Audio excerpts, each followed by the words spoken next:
ప్రియమైన దేవుని బిడ్డలైన మీ అందరికీ యేసుక్రీస్తు నామములో వందనాలు తెలియజేస్తున్నాను. ఈరోజు మన వాగ్దానముగా పరిశుద్ధ గ్రంథమైన బైబిల్లో నుంచి మొదటి రాజులు 6వ అధ్యాయము 12వ వచనాన్ని చదువుకుందాం. ఈ మందిరమును నీవు కట్టించుచున్నావే, నీవు నా కట్టడలను న్యాయ విధులను అనుసరించి నడుచుకొనుచు నేను నియమించిన ఆజ్ఞలన్నిటినీ గైకొని నెడల నీ తండ్రి అయిన దావీదుతో నేను చేసిన వాగ్దానమును నీ పక్షముగా స్థిరపరచెదను. దేవుడి వాక్యమును మన వినికిడిలో దీవించునుగాక. ఆమేన్. నేను చేసిన వాగ్దానమును నీ పక్షముగా స్థిరపరచెదను. ఈ మాట దేవుడు చేసిన వాగ్దానం ఏమై ఉన్నదంటే, పరిశుద్ధ గ్రంథంలో మనం చూసుకుంటూ పోతే, ఇశ్రాయేలు తన ఆజ్ఞలన్నిటినీ గాయకుని ఎడల తాను వారిని విడిచిపెట్టక వారి మధ్య నివాసము చేసేదను అనే వాగ్దానంతో దేవుడి మందిరాన్ని ఆశీర్వదించాడు. మొదటి రాజులు 2వ అధ్యాయము 4వ వచనాన్ని మనం చూసుకుంటే, అప్పుడు నీ పిల్లలు తమ ప్రవర్తన విషయంలో జాగ్రత్తగా ఉండి నా ఎదుట తమ పూర్ణ హృదయంతోనూ పూర్ణ మనస్సుతోనూ నిత్యం అనుసరించి నడుచుకుని నెడల ఇశ్రాయేలుల రాజ్య సింహాసనం మీద ఆసీనుడగు ఒకడు నీకు ఉండక మారడని యెహోవా నన్ను గూర్చి ప్రమాణం చేసిన మాటను స్థిరపరచును. దేవుని వాక్య లేఖనాలను బట్టి మనకి ఇక్కడ కనబడుతున్న మాట ఏంటంటే, పిల్లలు తమ ప్రవర్తన విషయంలో జాగ్రత్తగా ఉండి నా ఎదుట తన పూర్ణ హృదయంతో పూర్ణ మనసుతో సత్యం అనుసరించి నడుచుకున్నాడు. ఎలా ఇశ్రాయేలులో నీ సంతానంలో ఒకడు రాజుగా సింహాసనశీలుడై ఉండక మానడు అన్నది దేవుడు చేసినటువంటి వాగ్దానం అయి ఉన్నది. ఇదే మాట మనం 9వ అధ్యాయము మొదటి రాజుల గ్రంథము 4వ వచనంలో చూద్దాం. 9వ అధ్యాయము 4-5 వచనాల్లో, నీ తండ్రి అయిన దావీదు నడిచినట్లు నీవును యథార్థ హృదయుడవై నీతిని బట్టి నడుచుకొని నేను నీకు సెలవిచ్చిన అంతటి ప్రకారం చేసి నా కట్టడలను విధులను అనుసరించినడల నీ సంతతిలో ఒకడు ఇశ్రాయేలు మీద సింహాసనాసనుడై ఉండక మానడని నీ తండ్రి అయిన దావీదునకు నేను సెలవిచ్చినట్టు ఇశ్రాయేలు మీద నీ సింహాసనమును చిరకాలం వరకు స్థిరపరచుదును. చిరకాలము ఎప్పటి వరకు అంటే దానికి గమ్యం లేదు, అనంతమైన రీతిగా దేవుడు స్థిరపరుస్తాడని చెప్పాడు. ఎప్పుడు ఆయన ఆజ్ఞలను, ఆయన కట్టడలను, ఆయన శాసనములను గైకొనిన ఎడలా, గైకొంటే తప్పనిసరిగా దేవుడి పని చేస్తాడు. చూడండి, అలాగనే 2వ సమూయేలు గ్రంథము 7వ అధ్యాయము 13వ వచనం. 2వ సమూయేలు గ్రంథము 7:13, అతడు నా నామ ఘనత కొరకు ఒక మందిరమును కట్టించును, అతని రాజ్యం సింహాసనము నేను నిత్యముగా స్థిరపరచెదను.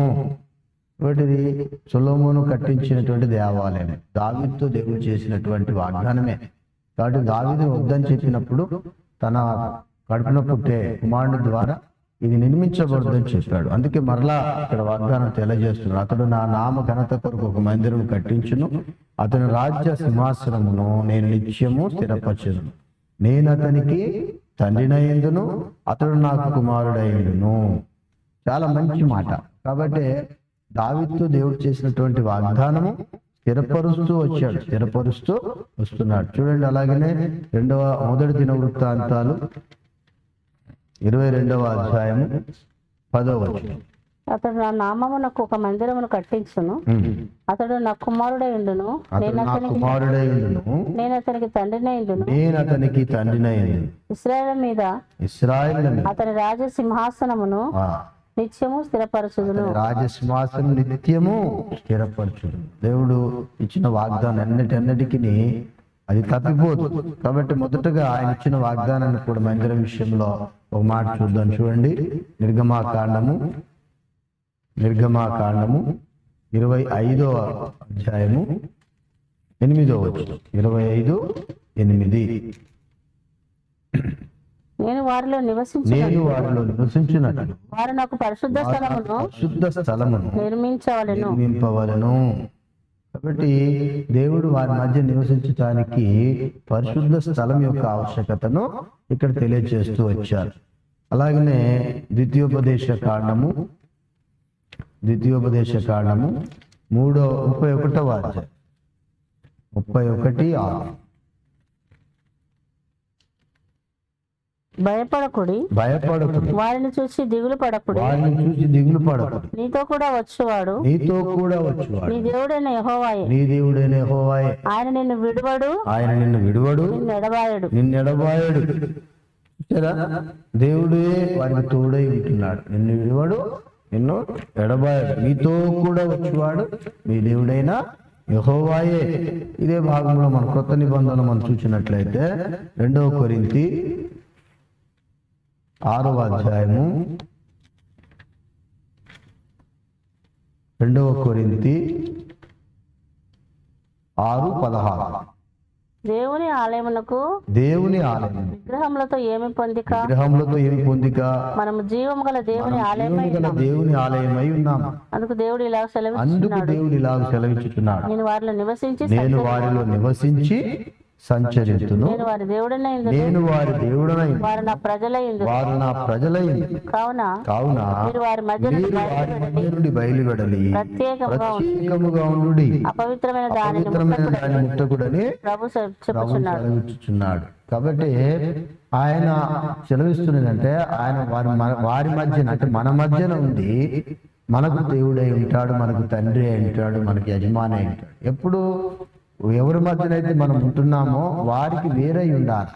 ఎలా ఉండాలంటే 14 నుంచి కూడా ఇక్కడ మాటలు చెప్పాడు. మీరు అవిశ్వాసులతో జోడుగా ఉండకుడి, నీతికి దుర్నీతితో ఏమి సాంగత్యము, వెలుగునకు చీకటితో ఏమి పొత్తు. ఇలాగా విశ్వాసకి తగినట్టుగా మనం జీవించే వారం అయితే ఆయన మన మధ్యన ఉంటాడు. ఆఖరిగా ప్రకటన గ్రంథము 21:3 చూసుకుందాం. ప్రకటన గ్రంథము 21:3.